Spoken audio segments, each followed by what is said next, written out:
There's a quote by Nina Simone, and she states that it's an artist's duty to reflect the times.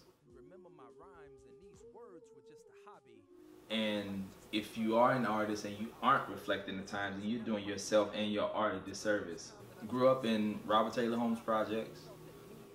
If you go to Chicago right now, you won't be able to find those buildings because they tore them down. You know, my mom supported me and my brothers and my sister on her salary alone. So I saw how much can be done with a little.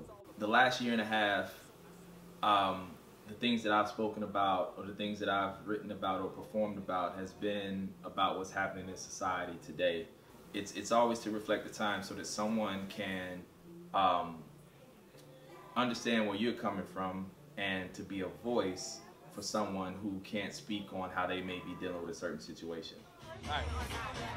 My poetry, my truth, my experiences is proof that God lives in me, but that doesn't make me perfect.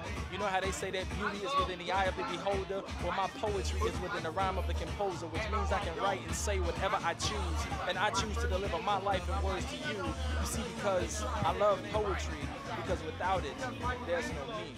So a lot of the things that I write about are, of course, you know, about personal situations as well. There was a period in my life where I lost my job, and I basically wrote a whole poetry album about it, and it was titled The Struggle. Give it up for Deonte!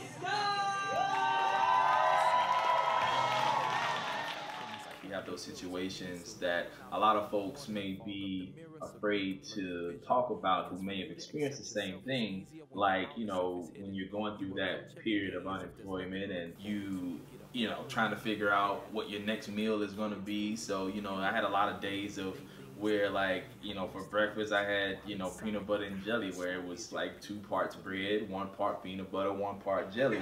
Y'all like peanut butter and jelly, man? Yeah! 2 parts bread, 1 part peanut butter, 1 part jelly. At this point in my life, there ain't too much you can tell me, because those were the ingredients for my dinner for much of last week. But if you judge it from my exterior, you think that I got it sweet because people only know what they see.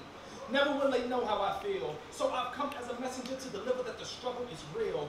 And you know, that those are like real life situations that folks may be too proud to own, or, you know, even if they experienced it, they try to keep that part of their life a secret. But as an artist, I feel that there are no secrets. You know, everything needs to be exposed if you're out to do what you're supposed to do as an artist, which is to reflect the times. You see, because for 7 long months I received the same depressing email. I woke up, turned the computer on, and this is what the message unveiled. Thank you so much, Mr. Scott, for taking the time out to apply for our prestigious company. And although you had the potential to be a valuable asset to us, we selected someone else. But continue to search our website for more opportunities. Thank you. Good luck.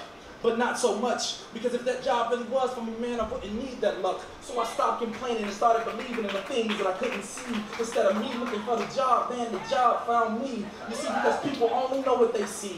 Never will they know how I feel. So I've come as a messenger to deliver that the struggle is real. What I would want people to take away from my poetry is the message, how transparent it is, how personable it is, and number one for me is to understand that there's a bigger purpose behind these words than just me performing them. They come from a different place. Some of these poems come from a dark, deep, personal experience. And my goal with putting it out there is to help someone who may have experienced the same thing, be their voice, be that action for them. They may be at a show and not expecting to hear a poem from me like The Struggle. Someone may be dealing with unemployment, but they haven't shared that with anyone. And I'm letting them know that it's okay to release that, because that way you're not bound to that situation. So that's the biggest thing that I want folks to take from my poetry is it's not just words. Like, there's a message and a bigger reason. It's bigger than me. It's bigger than poetry.